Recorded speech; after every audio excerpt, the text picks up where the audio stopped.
Ultima giornata di campionato nel girone B di Serie B femminile. Il Padova ormai sicuro del terzo posto matematico, ma scende in campo a Cavarzare in casa del Gordige per continuare la striscia di 5 vittorie consecutive, un periodo di forma straordinario per le biancoscudate, mentre la formazione veneziana può ancora salvarsi. È il Padova però che fa valere il suo maggior tasso tecnico dopo pochi minuti, va vicino al gol con questo tiro di Giubilato. La formazione biancoscudata si presenta in campo poi con un 11 veramente rimaneggiato. Qua è Fusetti intanto che prova la conclusione. Tante di queste giocatrici hanno giocato soltanto 24 ore prima la finale di Coppa Veneto, conclusa tra l'altro ai rigori, in cui il Padova ha perso col Marconci. Prova ancora Fusetti, una squadra quindi imbottita di giocatrici della primavera che però si fanno valere. Margherita Giubilato qua sembra aver segnato, invece c'è questo clamoroso salvataggio sulla linea della difesa del Gordige, quindi il Padova non riesce a trovare il gol nonostante tanti attacchi, e questo tiro ancora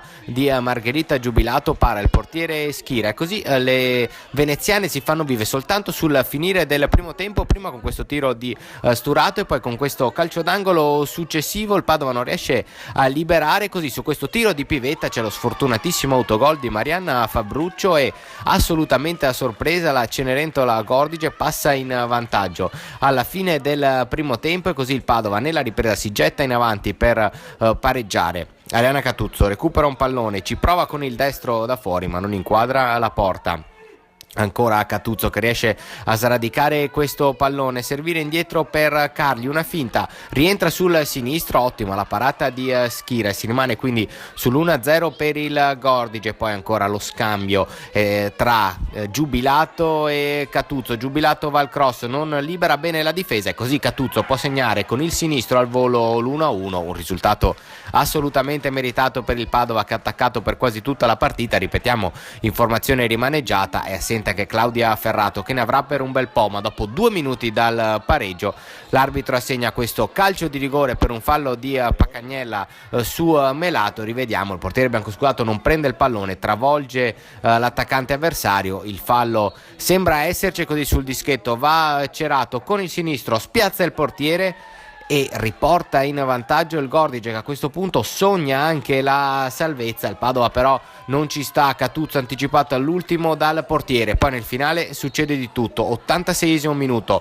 espulso Capitan Mazzucato per proteste, protestava per qualche perdita di tempo avversaria e qualche decisione arbitrale. Il Padova resta anche in 10, ma all'89esimo c'è questo lancio lungo per Carli che riesce a entrare indisturbata in area di rigore e segnare così il 2-2 sotto la traversa.